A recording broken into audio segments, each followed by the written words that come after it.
Hello. Hello. Can you all hear me? Okay. My name is Carrie. I am a team manager at Faith Hospice. And this is Kate. She is another team manager with Faith Hospice. And we want to thank you for letting us come and join you today and talk to you about Faith Hospice and give you a short presentation and allow you to have a time to ask questions and find out whatever you would like to know about hospice.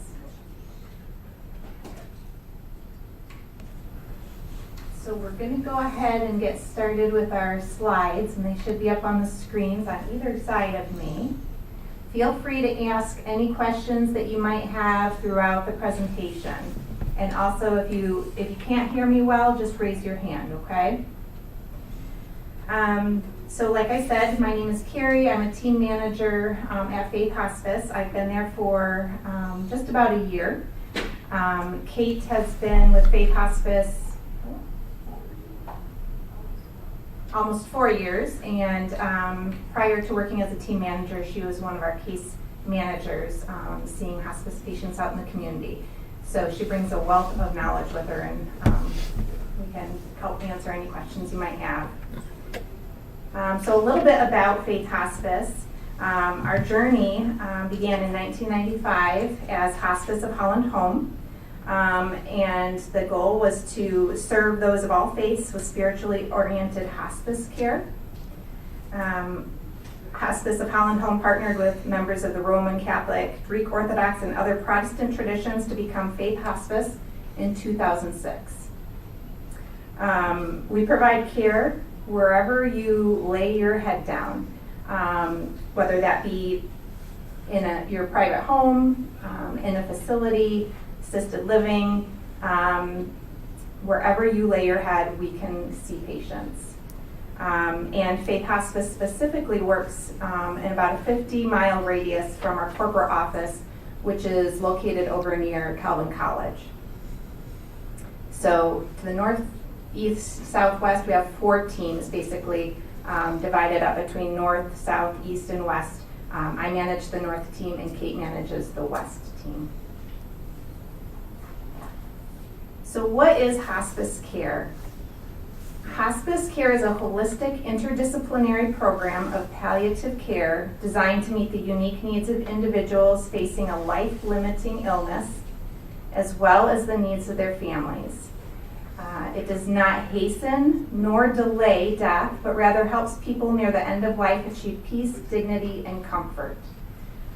So that word holistic really refers to the idea that we have a team of people providing care to address any of not just the physical needs of our patients, but also their emotional, spiritual, psychosocial needs as well. Our philosophy is to recognize that quality of life, peace, and comfort at the end of life should be the focus of healthcare when curing a patient's disease is no longer possible. So when we get to that point where finding a cure for something is no longer the goal, then our goal becomes making a person's quality of life the very best it can be. So often people wonder who provides that care when hospice gets involved. Within a home, so within a private home, family or friends provide care with support from the hospice team. We refer to those family or friends as the primary caregiver. The hospice care team supports and provides training during regular scheduled visits. And we'll go over exactly who is in that team, but multiple visits are made by different team members throughout throughout the week.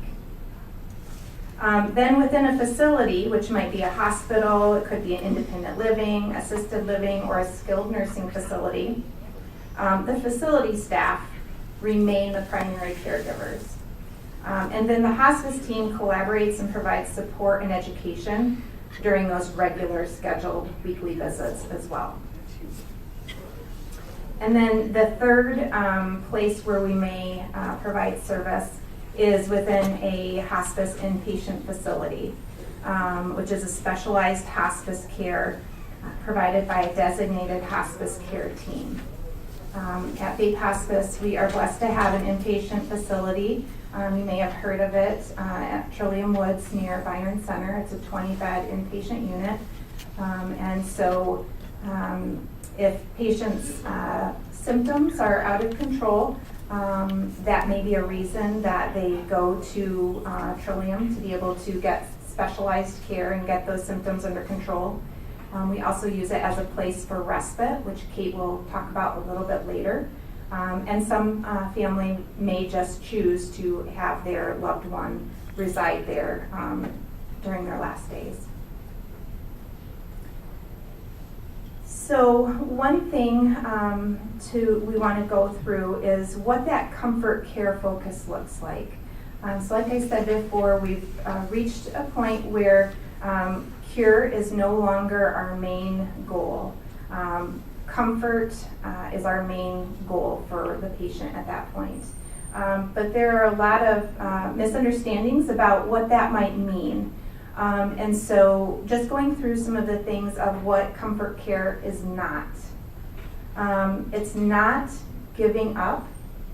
It's not losing hope. It's not stopping everything. It's not quitting. It's not losing the battle. It's not just letting someone die. It's not giving up hope, and it's not doing nothing. Comfort care is about getting the help and the relief and the medical care and emotional support the patient and family need at the point that they're in.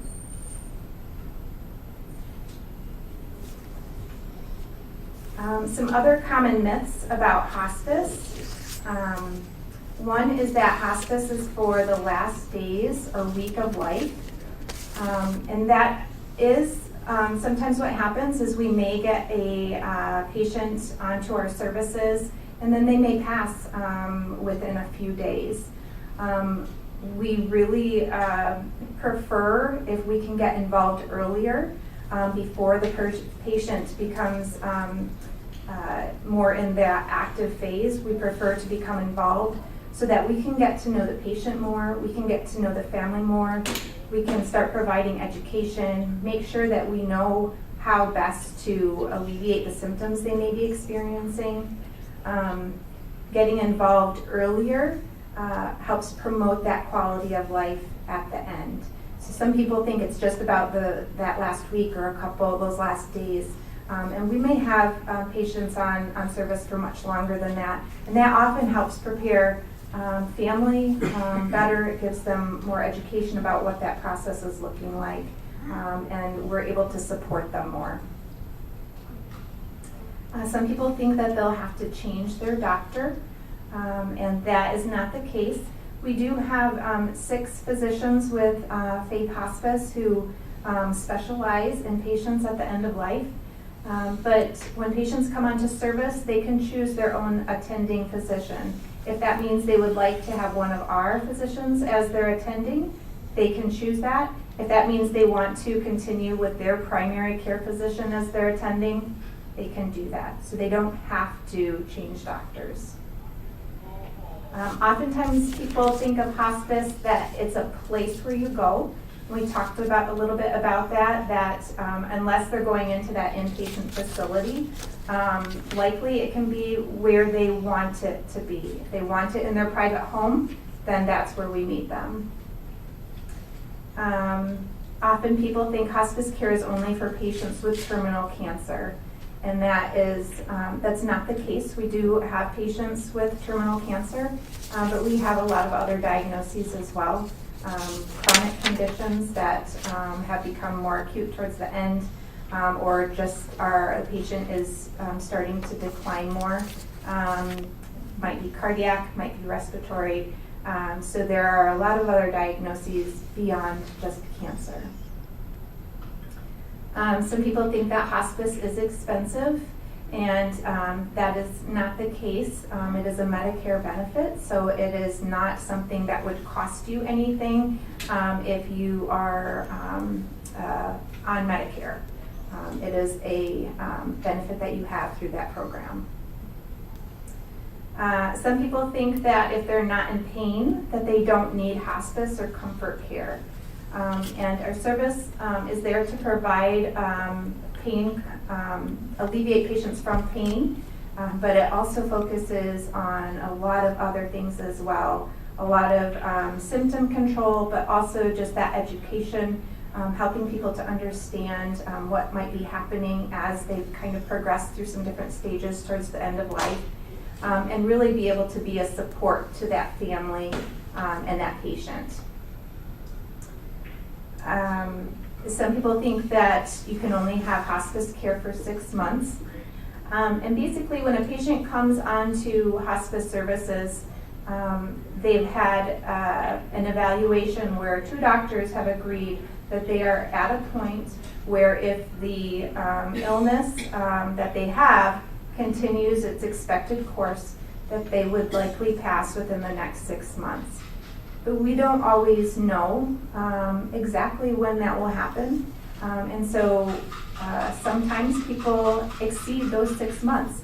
And at that mark, we don't take them off of service.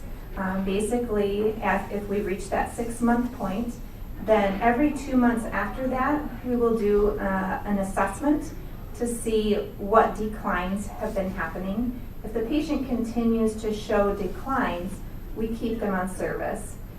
If they are not showing declines and they're starting to improve, they're eating well, they're gaining weight, they're more active, then we may look to be able to graduate them from hospice. And then if later on they begin to decline again, then we can always bring them back on service.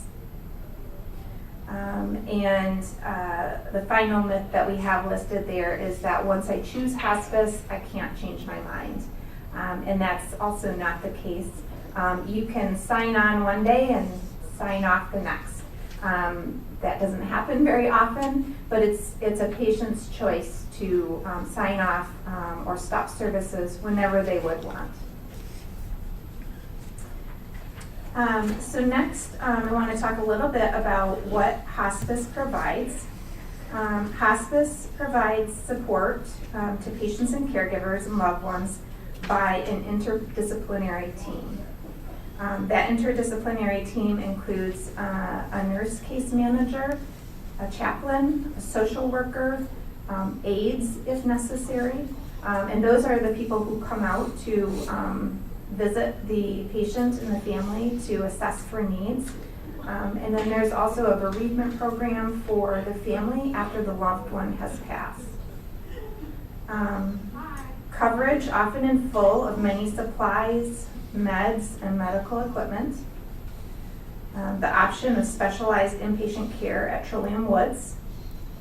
And then that last one, which I just talked about, the grief and support counseling that extends for an additional 13 months for loved ones after the patient passes.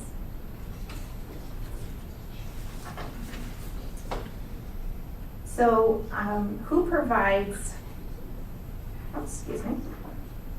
the process of getting started, if someone is interested in pursuing hospice, that first step is through a referral.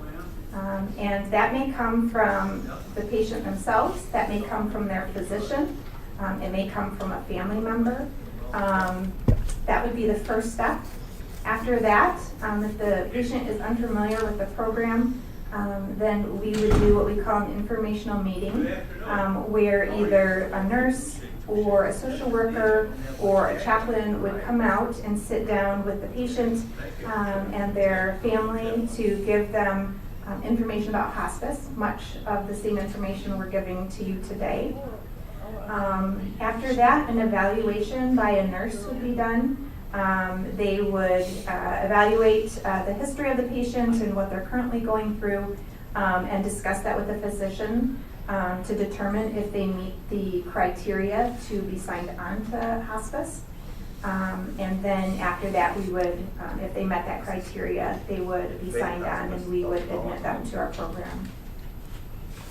So as far as qualifying for hospice, what that looks like, The physical requirements, like I talked about, 2 doctors must certify that life expectancy is 6 months or less. As I said before, the benefit does not end after 6 months. And with certain circumstances, it's possible to graduate from services. It's also a emotional decision for a patient to be making at that point, because obviously there's the physical picture of how a patient is looking, but that emotional piece of them being ready to take that step to be on hospice and to, in their mind, to have come to a point where they no longer want to be pursuing treatment or a cure. That also has to be a point that the patient is at. What am I supposed to do? And on this slide, we talk about, again, just that hospice is not just for cancer patients. Approximately 37% of our hospice patients have cancer, but obviously that's less than half. So those other diagnoses include heart disease, respiratory disease, liver, kidney failure, ALS, Alzheimer's, stroke, among many others. So when determining if a patient is going to meet criteria, they're going to be looking at that whole picture of those diagnoses and the declines that the patient has had. Additionally, in addition to no further hospitalizations or curative treatment, oftentimes patients are at a point where their code status, they desire to be a DNR or a do not resuscitate. That is not a requirement for being on hospice, but that is just another sign that patients are at a point where they're maybe emotionally more ready to sign on to services.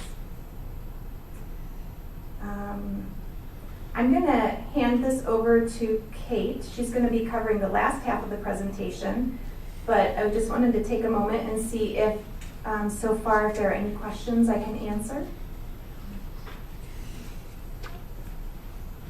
Yeah. When you were admitted to Trillium, you have to pay for that?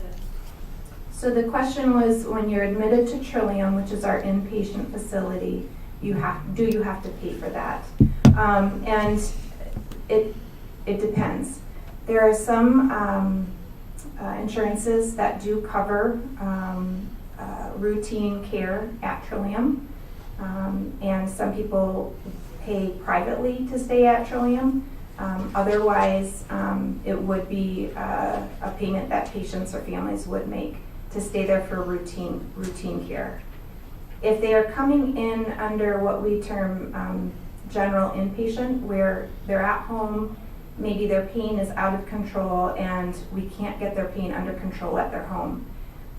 If they come to Trillium Woods to be able to get their pain under control, that they wouldn't have to pay for that. We would figure out what regimen is needed to get their pain under control, with the goal of them being able to return home with that new regimen.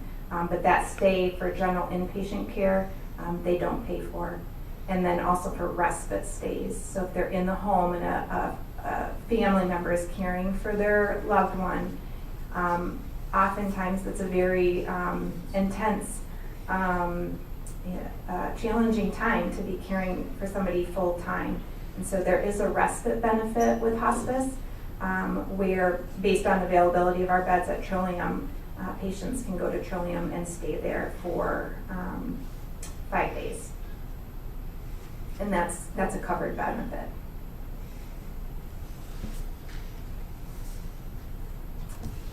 Okay, I'll hand this over to Kate.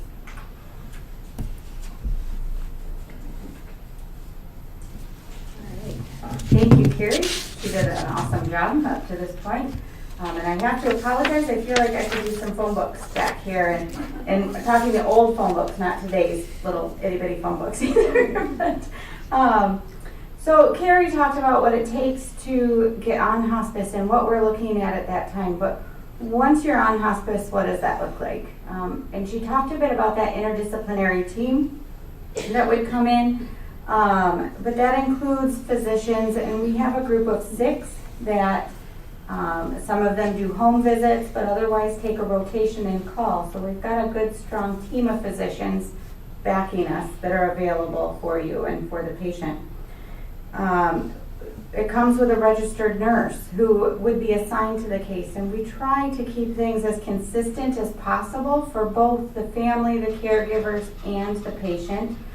So that assigned nurse would be part of your specific team that would come out to help care for you and do that weekly visit or more often if needed. As well as a social worker would also be involved. The social worker is an optional benefit, but one that many love to utilize. Just somebody to help provide that emotional support or answer any end-of-life planning questions when it comes to finances or those all of that confusing paperwork with power of attorneys and living wills, all of those things. So a great benefit there. We also provide spiritual support with our chaplains. Again, an optional service, but one that's not often turned down. So they can come and visit and provide that spiritual support. The home health aides, again, optional, but one, again, most often utilized, that can come in and help give you some personal care one-on-one. It's an aide that you get to know. We try not to send alternate aides as much as possible. But it's usually the one aide that's assigned to your team. You get to know them, and so that personal care just becomes that much more personalized and tailor-fit to the patient. We also offer some volunteer services, which some of you may have heard about. With COVID, of course, we've had to scale back a little bit, but the majority of our volunteers are back up and running, which is a wonderful thing. So to provide companionship or respite, where they'll come and sit with the patient for an hour so that the family or caregiver can step out for a bit. Even some minor house cleaning or yard work. We've had many different volunteers, so it's a wonderful service to utilize. We also offer some complementary therapies, such as aromatherapy, massage therapy, pet therapy, music therapy, all good things. Your team comes with a pharmacist that is specialized in end-of-life care, and so they're a good resource for both our staff and you, and the family and patient. A whole team of administration staff in the back lines in the offices, again, helping to watch and make sure that everything is billed correctly and all of these things are being done appropriately for you to provide the best care. We provide a 24/7, 365 emergency call service. You often hear hospice becomes your 911 once you sign on. And it's once any patient or family caregiver has a question, gets nervous, or the patient themselves finds themselves in crisis or not feeling well or just feeling in need of something, that line is always available. And we've always got a nurse ready to answer. We have a chaplain and a social worker ready to answer those needs. And then, as Carrie talked about quite a bit, we also have that bereavement team who can get involved early, but most often get involved after the fact with the family, the caregivers, even available to facility staff if need be. So they're there to support just about everybody, even us as the workers every so often. But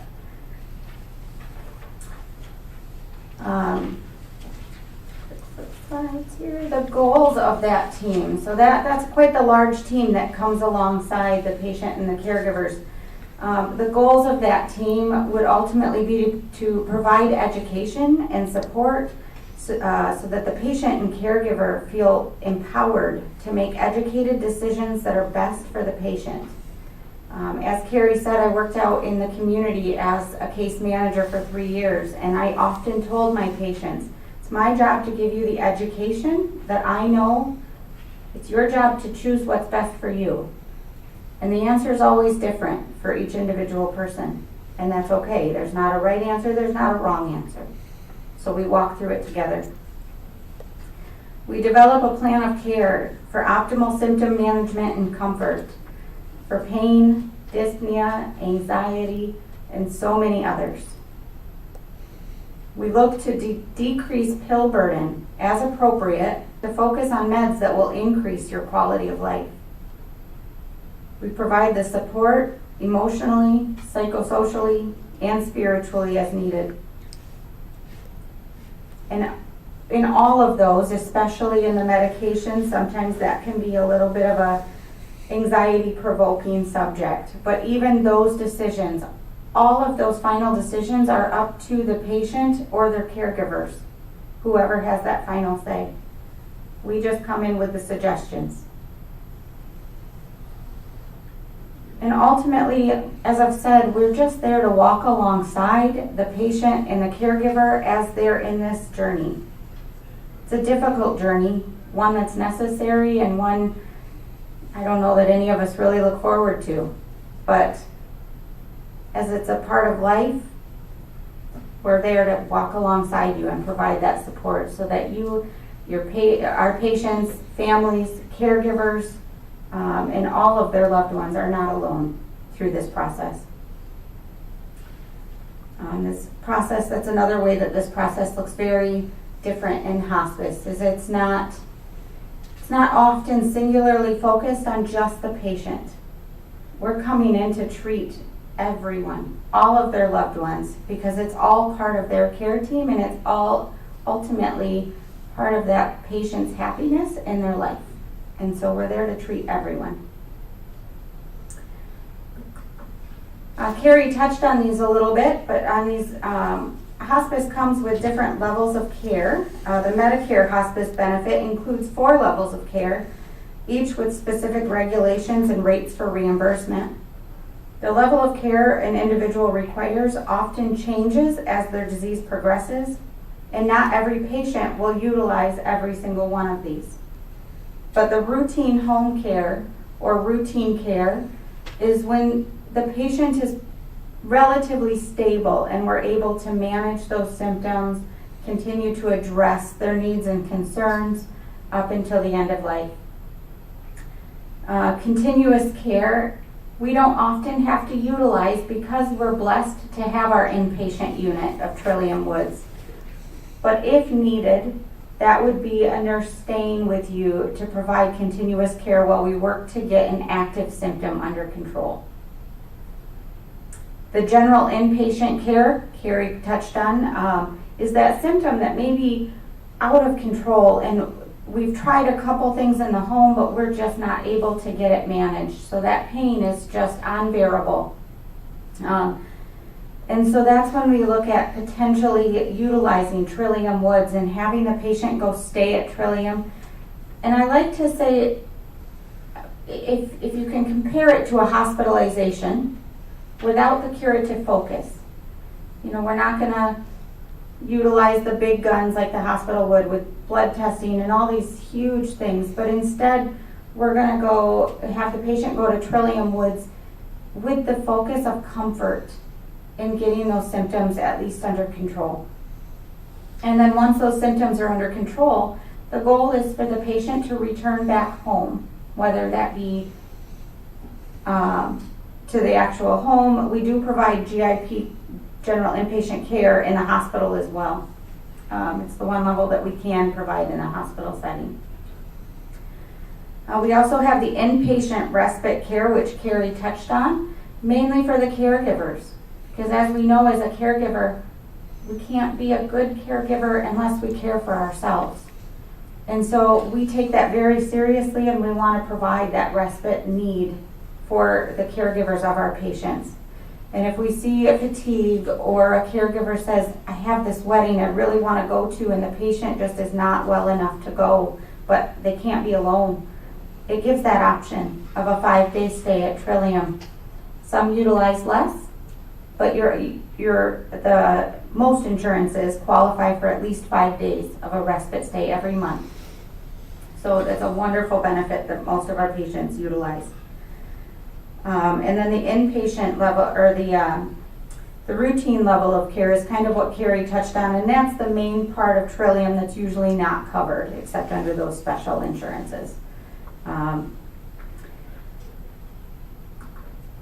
So Carrie also touched on a little bit about why signing on earlier is often better. And we say, why? I'm not really close yet. Well, you're right. Some people wait and sign on when it's days or weeks, and sometimes that's not preventable. But in those cases that somebody waits until the end, or towards close to the end, we find the chances of crisis calls, the chances of that anxiety to be higher is greater. And actually studies show that patients who sign on to hospice earlier may live longer and report improved quality of life. So, and our families often reflect that as well, as they'll often say, we wish we had known about hospice sooner. We wish we had signed on sooner. And why is that? It's because that interdisciplinary team is able to come in sooner and develop a relationship and an established rapport with both the patient and their caregivers. We can get to know the patient's goals, what their outlook and what they see their final days and months, weeks being like. And we can help to establish those goals together. We can provide the education needed to allow for emotional preparation and crisis intervention. Saying, if you notice that shortness of breath increases, here's something you can try as you're giving us a call, instead of in that crisis moment where you haven't received that information. So, all reasons why we do really encourage signing on early. So I'm about to jump ship a little bit.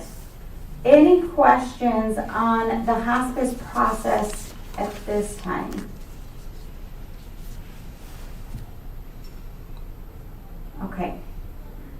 So I'm going to jump ship just a touch, because I'm sure you guys have also heard of palliative care, or at least heard whisperings of it. So what's the difference between palliative care and hospice? Because they're often talked about as very similar. And though they do have similarities, they are not the same. So palliative care is a specialized medical team that is focused on symptom management and relief of stress caused by serious illness to help improve quality of life. Palliative care may be utilized during any stage of a serious or life-limiting illness while continuing to receive treatment aimed at their disease. Examples of illnesses treated by palliative care: cancer, heart disease, lung disease, kidney disease, Alzheimer's, HIV or AIDS, ALS, multiple sclerosis, or Parkinson's. And as quoted by one of our palliative care physicians, palliative care wants to make sure people are meeting their goals and that they have the best quality of life while going through treatment. Much of what I've said really kind of pairs along with what we've talked about with hospice, doesn't it? Still sounds very similar. So let's look at the chart to compare the two. Again, you're going to see very many similarities, and I'll just point out the few that are different. But who qualifies? With palliative care, those with a serious illness would qualify. Whereas hospice, it may be that same serious illness, but now it's been deemed terminal, or at least in the terminal stages. Prognosis under palliative care, we look at life expectancy as likely being greater than 6 months. Whereas hospice, we look at that life expectancy as likely being less than 6 months. The patient goals remain pretty close to the same, with palliative care being symptom management while continuing to undergo continued treatment and hospitalizations. And just as a disclosure, palliative care does not in itself treat or manage the disease, but instead, just like hospice, come to walk alongside you to help manage the symptoms that are associated with the disease. So in hospice, that patient desires that same symptom management and comfort, but their condition is declining. And they're not interested anymore in the curative treatments or hospitalizations or being what would be termed as aggressive with that treatment. Instead, they're looking at the comfort and a quality of life focus. The team focus with palliative care, again, very similar. The symptom management while the patient continues to pursue that curative treatment for the best quality of life. And with hospice, same thing, comfort and symptom management for best quality of life.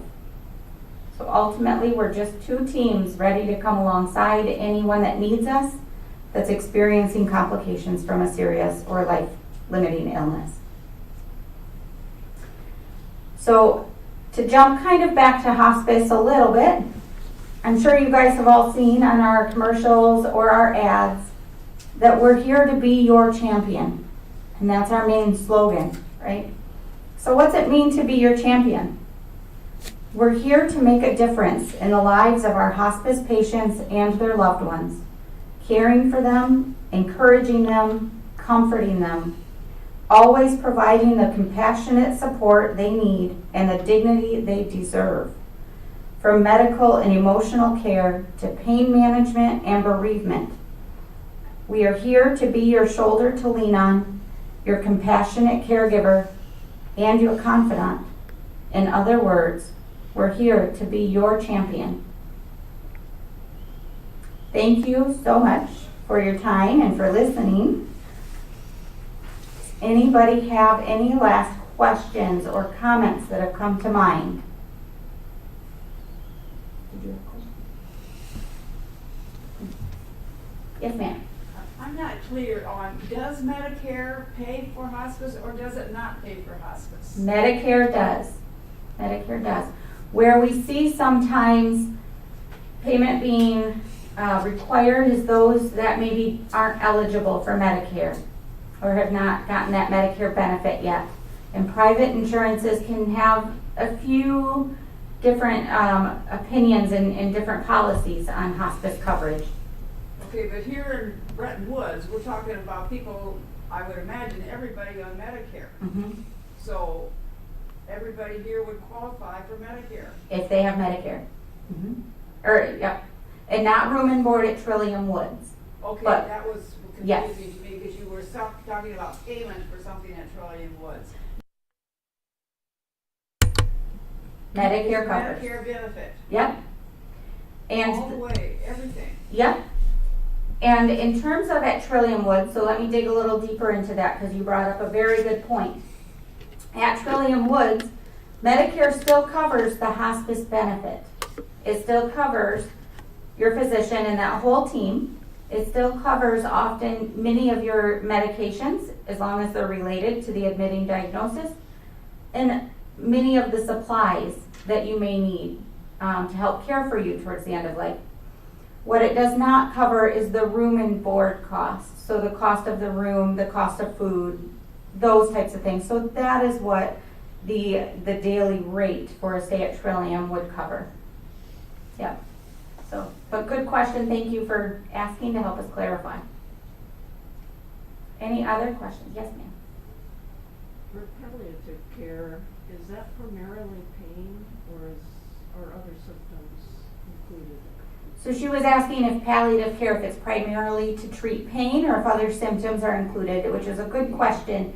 But no, absolutely any symptom that may be uncomfortable or any disease process that may need an extensive kind of treatment plan to help follow to improve quality of life would potentially be a good one. So shortness of breath, anxiety, pain, all of those would kind of be covered under palliative. Any other questions? Yes. I'm thinking of palliative care. You know, people that are going through chemo, they usually have a case manager from the hospital. Do you sometime your palliative care support people that are going through the side effects of chemo? Repeat that question for me, sorry. Okay, people that have cancer and going through chemo treatment. Yes. Usually they have a case manager from the hospital. Mm-hmm. But does the palliative care ever come come into place that are people having the side effects of the chemo? To my knowledge, yes. Can you Yeah. repeat the question? So, yeah, so her question was if somebody is, I'm seeking cancer treatment with chemo, if the patient, if palliative care ever goes to the hospital or goes to the place where the person is seeking that treatment, Living correct? at home Yep, and having all the side effects, do they sometime do they work with a case manager at the hospital and give them a little extra support? they do, yeah. Palliative care comes in as an extra set of the team, and so they're gonna collaborate with the rest of the team of caregivers. And I don't wanna speak too strongly to palliative care because that's not my specialty. I hope, I think the goal is to get them out here to give you a full presentation on what they can do. Unfortunately, they just weren't available today. So, but it is my understanding that yes, they will meet in the home. They have a clinic that people can come to and they can meet the patient and collaborate with their care team. So, yeah. Did that answer your question? And Yeah, I'm just looking for extra support that people are going through the side effects of chemo. yeah, yeah. It would definitely be worth a call to see. Yeah. Any other questions? Oh, sorry, yes. So I guess you may not know this, but, for palliative care, what would be the requirements, to be referred for that? So again, I'm not the expert in palliative care. She was asking what the requirements would be to be referred to palliative care. But it is my understanding that just like with hospice, that referral could come from your physician or your specialist of whatever disease process you're seeking assistance with. But it can also be a phone call from the patient or family to start to seek further information about it. To whom would the phone call go? To palliative care. Which is what number? That is a good question. We have brochures. Yes, we have brochures up front. Okay. Yep, yep, yep. Sorry, I know ours, but. And, I know that, I mean, this would be a Holland Home agency, that you're working with today, the hospice palliative care. I know Spectrum Health has their own, if you are a resident here at Holland Home, you automatically need to go to the Holland Home agency then? And then would you work with Spectrum or St. Mary's or? So her question was, because you live in a Holland Home-based facility, if it's required that you go with a Holland Home palliative care or hospice, correct? Okay. And it is a patient's right to choose whatever palliative care or hospice you wish to use. And so I think that we often work closest together, but to my knowledge, the right is yours to choose.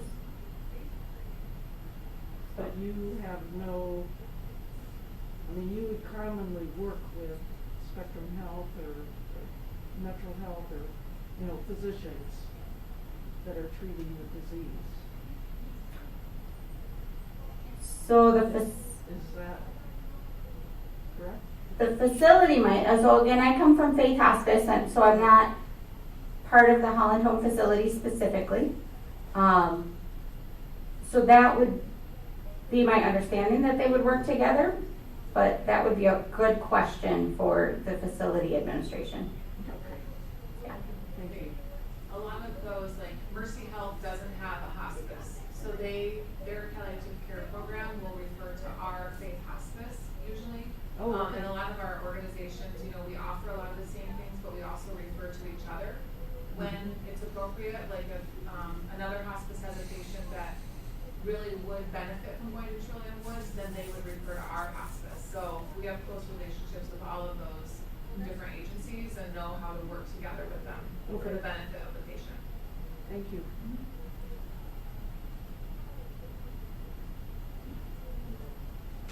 Cool. Yes. I just have to say that this is a place you don't want to go, but if you have to, it is just absolutely wonderful. My husband, he was there about 6.5 years ago, and when we went, when the kids brought him, I stayed too. I never had to leave for 9 days. And it was, the little kids were welcome, you know. I just can't say enough good.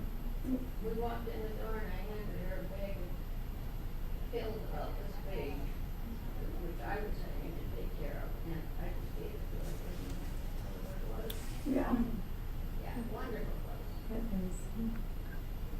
It is. I'm sorry to hear about that difficult time, but I'm so glad that you were able to have a good experience and you were able to stay. That really helped. He died a day and a half after, I don't know, remember what anniversary, but anyway, he was laying in the bed, and I've got a lot of grapes.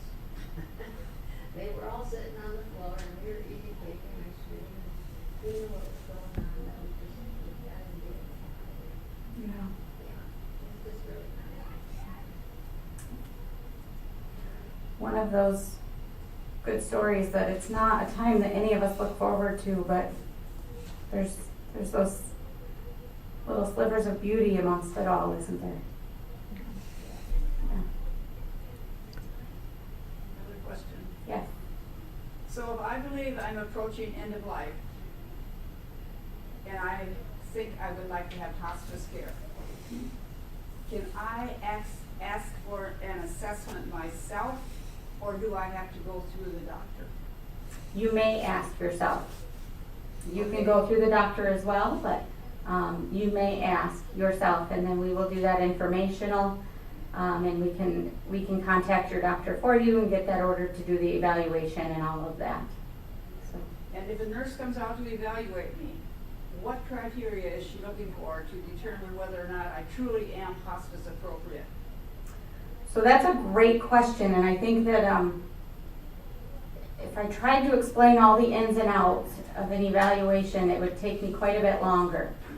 Essentially, to put it as short as I can, we're looking for enough sign of decline, or sometimes the diagnosis itself is enough.